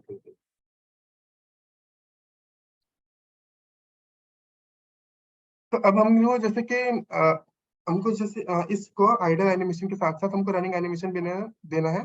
तो हम इसके लिए अब दो दो अलग अलग ऑब्जेक्ट नहीं बनाएंगे कि ठीक है ये वाला सिर्फ आइडल रहेगा, ये एनिमेशन रहेगा। अब एक ही ऑब्जेक्ट को, जैसे हमारा जो प्लेयर है उसको आप पहले आइडल रखना है, उसके बाद उसको रनिंग करना है। तो हम इसके लिए क्या करेंगे कि हम यहाँ पे एनिमेटर का ऑप्शन है, तो इस एनिमेटर ऑप्शन में चले जाएंगे। अगर एनिमेटर ऑप्शन नहीं आता है किसी में, जैसे कि पहले से अगर नहीं है, तो यहाँ पे विंडोज में जाके एनिमेशन में जाके यहाँ पे एनिमेटर चुन सकते हो, तो उस एनिमेटर से ये ऑप्शन खुल जाएगा। इसमें क्या करना है, आइडल भी रहेगा और साथ में हमारा जो रनिंग एनिमेशन जो था हमारा एनिमेशन में रनिंग वाला, तो उस रनिंग एनिमेशन को भी हम यहाँ पे ड्रैग एंड ड्रॉप कर देंगे। तो हम क्या करेंगे, इसमें आइडल से ट्रांजिशन लेके हम रनिंग में जाएंगे कि जैसे हमारा आइडल है तो आइडल से हम कभी भी हमको आइडल से रनिंग में हमको जाना अवेलेबल होना चाहिए। और जब रनिंग रुक जाएगी तो हमको रनिंग से वापस आइडल में भी आना है। हम इसको रनिंग से आइडल कर देंगे। तो अब हम नहीं, ये तो डिसाइड करें कि ठीक है, अगर आइडल है तो हम आइडल से रनिंग जा सकते हैं, और रनिंग है तो रनिंग से आइडल आ भी सकते हैं वापस। पर हमको कब जाना है कि वो कैसे पता चलेगी, तो हम उसके लिए क्या करेंगे कि यहाँ पे पैरामीटर्स का ऑप्शन होगा। तो ये डिसाइड करने के लिए कि हमको कब आइडल रखना है कब रनिंग रखना है, वो उसके लिए हमारे पास पैरामीटर्स का ऑप्शन होगा। इस पर हम क्लिक करके हम एक फ्लोट एक स्पीड डिफाइन करते हैं। तो हम क्या रखेंगे कि जैसे अगर स्पीड इसकी 0 से बड़ी हुई, मतलब 0.01 से बड़ी हुई, यानी कोई पॉजिटिव वैल्यू स्पीड की, तो हम इसको रनिंग रनिंग में रखेंगे। वरना फिर हम अगर स्पीड की वैल्यू अगर 0 ही, मतलब कि अगर रेस्ट पे है, तो हम उसको आइडल एनिमेशन चलाएंगे। तो हम यहाँ पे से जो आइडल से जो रनिंग जो जाएगा, आइडल से रनिंग वो कब जाएगा कि जब हमारी स्पीड की जो वैल्यू है वो, तो हम यहाँ पे दिखा देते हैं। तो यहाँ पे हमने एक ऑप्शन सिलेक्ट किया कंडीशंस में, तो हमने स्पीड सिलेक्ट की और greater than, when speed is greater than 0.01, यानी अगर हमारी स्पीड कुछ पॉजिटिव वैल्यू है तो हम इसको रनिंग एनिमेशन दे देंगे। और उसके बाद फिर और ये कुछ सेटिंग्स होती है, ये सेटिंग्स इससे क्या एनिमेशन कूल हो जाते हैं, तो वो कर सकते हो। उसके बाद फिर अगर हमारे पास इसमें फिर से वही हम देख लेते हैं कंडीशंस के किस कंडीशन पे रन करेगा, तो जब स्पीड इज लेस देन 0.01, तो तब हमको वापस नॉर्मल एनिमेशन पे आ जाना है। तो ये चीज तो हो गई एनिमेशन की। तो अभी ये जो स्पीड वेरिएबल जो देख रहे हो, अभी स्पीड वेरिएबल तो ठीक है हमने यहाँ पे बना दिया था, पर इसको अब अगर हमको असली में चेंज करना है, वो चेंज हो रहा है वो कैसे पता चलेगी, उसके लिए वो जो स्क्रिप्ट थी, उसके लिए ये स्क्रिप्ट है कि animator dot set float speed. तो ये एनिमेटर, तो जो हमने जो कंपोनेंट बनाया था उसका नाम एनिमेटर था। एनिमेटर में हमने फ्लोट वैल्यू, हमारा जो स्पीड था हमने उसको फ्लोट डिक्लेयर किया था, तो हम उसको सेट फ्लोट करें। कंपोनेंट का नाम क्या था, स्पीड। ये SPWD, हम कैपिटल एस वाला वही जो हमने वहां पे डिक्लेयर किया, उसको हम कर रहे हैं प्लेयर वेलोसिटी की एक्स की, यानी एक्स अगर जो है वो नॉन जीरो है। अरे एब्सोल्यूट मतलब वही मॉड लिया है बस, कि अगर लेफ्ट जा रहा है राइट जा रहा है, बस हमारी वेलोसिटी जो स्पीड जो है उस स्पीड के लिए हमने इसको मैथ डॉट एब्सोल्यूट जस्ट उसके मॉड वैल्यू लेता है। इस समय स्पीड की वैल्यू दिखेगी। तो अब इसके वजह से हमारा जो प्लेयर होगा तो वो हमारा प्लेयर ऐसे दिखेगा। तो उसके बाद वो हमने स्क्रिप्ट जो है, अब हमको स्क्रिप्ट को लगाना भी है प्लेयर के साथ। अच्छा एक मिनट, अभी किसी को इसमें कुछ पूछना है?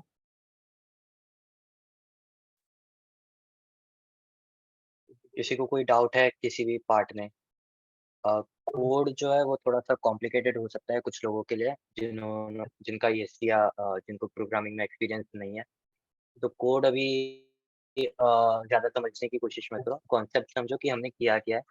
हमने मतलब जब हम इनपुट ले रहे हैं, तब हम कब प्लेयर मतलब रनिंग साउंड ला रहे हैं, हमने कब प्लेयर वेलोसिटी डाली है, एनिमेशन कैसे ला रहे हैं, हमारा कोड को मत समझो, जो जो हमने एनिमेटर कंपोनेंट जो लिया है, उसको उसमें किसी को डाउट है तो वो पूछो। वो मतलब एनिमेशन एक बार फिर से समझा सकते हैं? एनिमेशन एनिमेशन में क्या समझाना है? वो कोड जो उसमें कैसे एनिमेशन के लिए। अच्छा हाँ, अच्छा एनिमेशन का कोड था। पहले ये चीज समझ आई कि हमने ये आइडल से दो एरोज रनिंग की तरफ, आइडल्स रनिंग और रनिंग से आइडल के एरोज क्यों रखे हैं? हाँ हाँ, ये समझ। हाँ, ये इसलिए है क्योंकि जैसे अगर हम आइडल स्टेट में, तो आइडल से हमको रनिंग में ट्रांजिशन करना है तो वो पॉसिबल हो, रनिंग से आइडल में भी ट्रांजिशन पॉसिबल हो। अब उसके कोड के लिए हमने क्या किया कि जैसे ही अगर हमने ए या एनिमेशन के लिए हमने ए या डी फ्लिप क्लिक किया है, प्रेस किया है, तो रनिंग साउंड जो है वो प्ले होगा।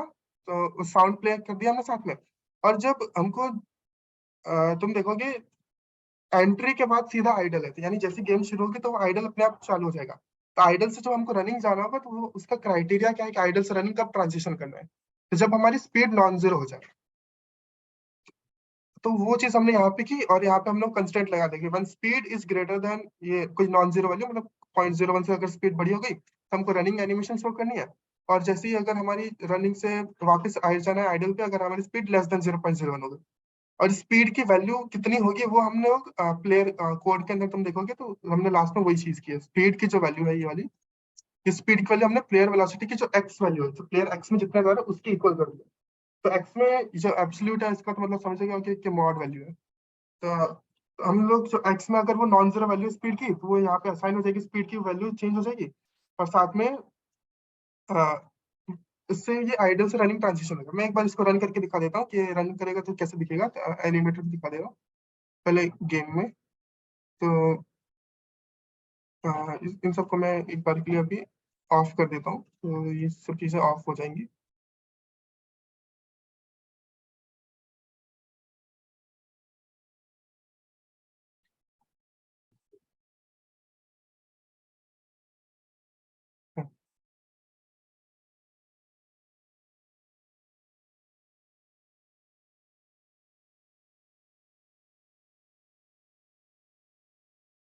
तो देखो अभी आइडल दिख रहा है, अभी मैंने कोई की प्रेस नहीं किया है। तो अभी मैंने राइट की प्रेस की तो ये रनिंग करने लग गया है, और लेफ्ट की में तो वो फ्लिप, यहाँ पे जैसे अगर तुम देखो ना इस आइडल ऑब्जेक्ट को, तो ट्रांसिशन में, ट्रांसफॉर्म में स्प्राइट रेंडर है। जैसे मैं लेफ्ट किया हूँ तो देखो यहाँ पे फ्लिप में टिक आ गया। अभी मैं राइट राइट किया तो देखो फ्लिप हट गया। तो वो चीज हमने कोड से कंट्रोल की है कि हमारे डी क्लिक करने पे ये चीज हो गई। और यहाँ पे भी दिखा रहा है कि तुम्हारे कौन से स्प्राइट्स यूज हो रहे हैं। और एनिमेटर में भी देखोगे ना, तो एनिमेटर में तुमको दिखा रहेगा अभी आइडल मोड में, और रनिंग में, रनिंग नहीं है अभी। तो अभी रनिंग मोड में।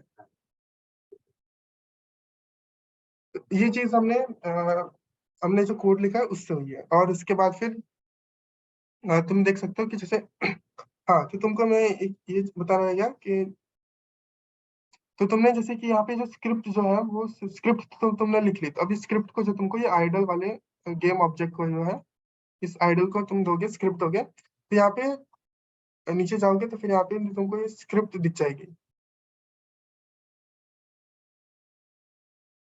हाँ, तो फिर इसके बाद फिर तुमको और कुछ पूछना है किसी ने? अभी तुमको तुम्हारा डाउट क्लियर हो गया वो?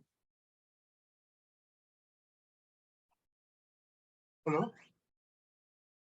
हाँ हाँ। हाँ ठीक है। तो अभी ये चीज़ तो तुमको समझ आ गई। तो अभी तो तुमको अभी मैं इसको एक बार फिर से चला के दिखा देता हूँ ये कैसे चल रहा है। तो अभी तो ऐसे हमारे पास मतलब 5:30 तक का ही टाइम था, तो थोड़ा टाइम ओवर भी हो गया है। तो अभी किसी को कुछ और कुछ पूछना तो पूछ लो। तो, उसके बाद फिर हम थोड़ा कर सकते हैं। तो पीछे जो साउंड देख रहे होगे तो वो भी यही है कि जब जब वो रन कर रहा है एनिमेशन तभी साउंड ऑन हो रहा है, उसके अलावा वो साउंड नहीं चल रहा है। ये भी लोग कोड में लिखा था कि जब हम की लिफ्ट कर दें तो साउंड, जो साउंड है वो भी बंद हो जाए। ये चीज है। तो अभी किसी को कुछ पूछना है? किसी को ये एनिमेटर विंडो में डाउट हो या एनिमेशन में डाउट हो तो पूछ लो, क्योंकि कोड जो है वो कोड थोड़ा कॉम्प्लिकेटेड है, वो समझने में कईयों को दिक्कत हो सकती है। तो उसमें उसमें कुछ अभी समझ नहीं आ रहा है तो उसको अभी रहने दो। उसको ये मान लो कि मतलब हमने एनिमेशन ऑन किया है कोड से किसी तरह से, इनपुट के थ्रू किसी को एनिमेशन हमने कैसे डाला प्लेयर में, मतलब क्या एनिमेशन चल कैसे रहा है, हम लेफ्ट राइट की एरो डाल रहे हैं वो कोड से हो रहा है, किसी को मतलब ट्रांजिशन वगैरह में दिक्कत हो तो वो पूछ लो, या फिर जब तुम जो तुम अपना वो टास्क करोगे, इवैल्यूएशन टास्क जो है जॉन लेमन वाला, तो उसमें भी एनिमेशंस वगैरह, साउंड वगैरह सब अच्छे से समझाया हुआ है।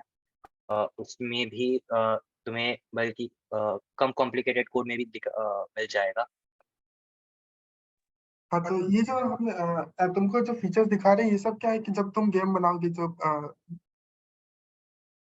बूट कैम्प में जो तुम्हारा होगा, तो जब तुम गेम बनाओगे तो उसमें ये सब चीजें मोस्टली चाहिए रहती है। कोलाइडर तुमको पता करना होगा, कोलिजन डिटेक्ट करना होगा, ये सब चीजें काफी बेसिक है। तुम जॉन लेमन करोगे तो उसमें भी दिखेगा कि ये सब चीजें तुमको यूज करो, इसलिए ये सब चीजें हमने सामने दिखा दिया। और जॉन लेमन जब तुम करोगे तब तुमको ये मतलब एक एक स्टेप करके दिखा रहे हैं। उससे क्या है कि तुमको ये जो कोड लिख रहे हो, कोड से क्या हो रहा है, कि कौन सी की या फिर कौन सी चीज कहाँ पे क्या चीज करती है, तो वो सब तुमको उसमें एकदम डिटेल में इमेजेस के साथ दिया हुआ है। इसलिए हम लोग जो प्रोग्रामर वाले हैं या फिर जिनको गेम में प्रोग्रामिंग में इंटरेस्ट है थोड़ा, तो वो उनके लिए ये टास्क रखा है, इसलिए इसको कंपलसरी भी किया। और साथ में जो टास्क जो है इसको तुमको खत्म करना होगा, और इसको साथ में तुमको एक नया फीचर ऐड करके तो गिटहब पे तुमको इसको पुश करना होगा। गिटहब का जो सेशन होगा उसमें तुमको बताएंगे कैसे गिटहब यूज करते हैं और कैसे पुश करना है, तो सबमिशन कैसे करना है वो सब तुमको उसमें बताया जाएगा। तो उसको कैसे करना है वो तुमको गिटहब वाले सेशन में बता देंगे कि तुमको सबमिट कैसे करना है। तो इसलिए कंपलसरी रखा है कि जो टास्क है ये करना पड़ेगा उसके बाद ही, ताकि इससे क्या है कि काफी बेसिक नॉलेज आ जाती है कि क्या चीज कहाँ पे है और कैसे यूज करना है। और साथ में जैसे किसी को गेम डेव की जो वेबसाइट है, जैसे हम किसी ने इच पेज देखा है गेम डेव का?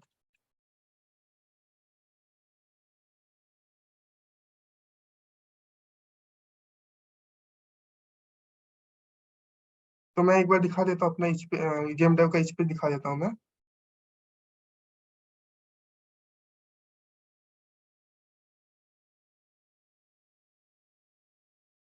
तो इच पे आके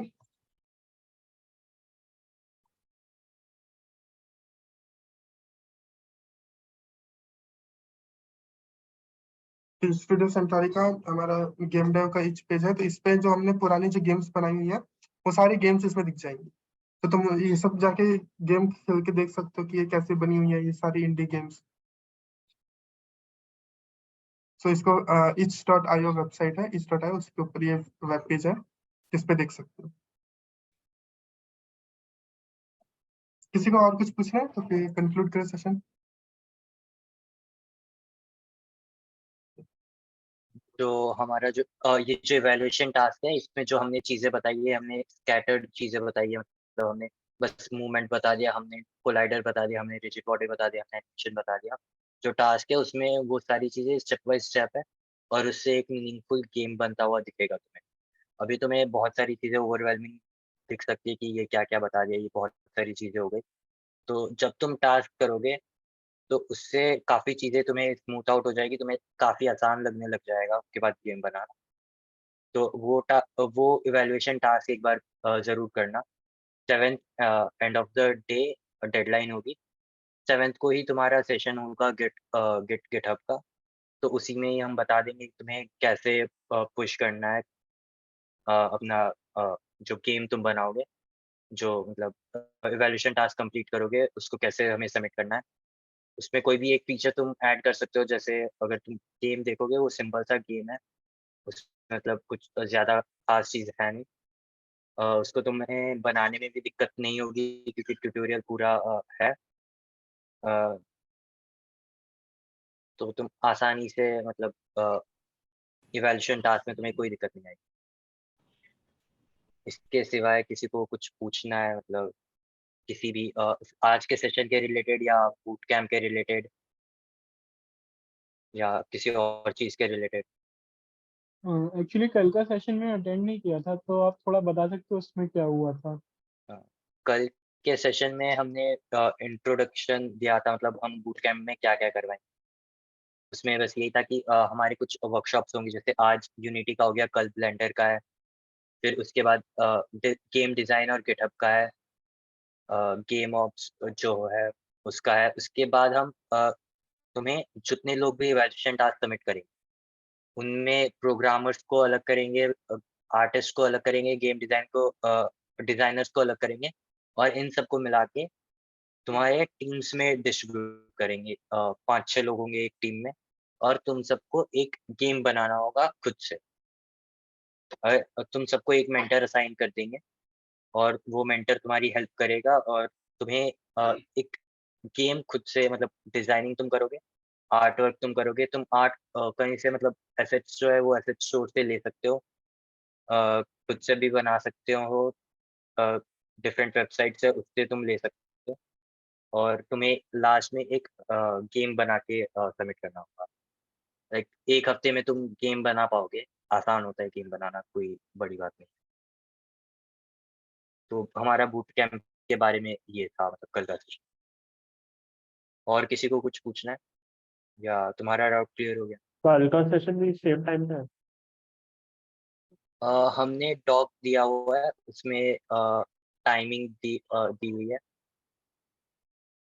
ये मैं डॉक की लिंक चैट बॉक्स में डाल देता हूँ। कल का सेशन भी 4 बजे से ही है।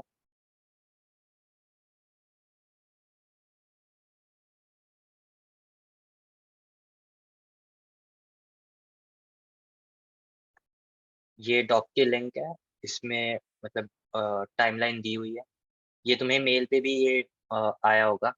इसमें व्हाट्सएप ग्रुप की लिंक है, तुम वो व्हाट्सएप ग्रुप ज्वाइन कर सकते हो डिस्कशन के लिए। किसी को कोई डाउट आ रहा हो तो ग्रुप में डाल सकते हो। ग्रुप में सेकी किसी भी सेकी को डीएम कर सकते हो। अगर तुम डिस्कॉर्ड पे हो तो डिस्कॉर्ड पे @moderator करके डाउट पूछ सकते हो किसी से भी। जो भी मॉडरेटर टैग वाले हैं वो सारे सेकीज हैं। किसी को अभी कुछ पूछना है? नहीं तो सेशन कंक्लूड कर सकते हैं।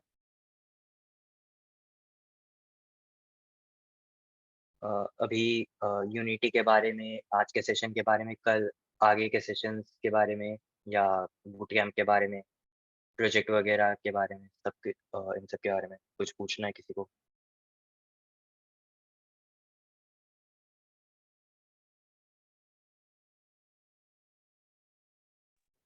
चलो फिर आज का सेशन यहीं पे खत्म करते हैं। अगर किसी को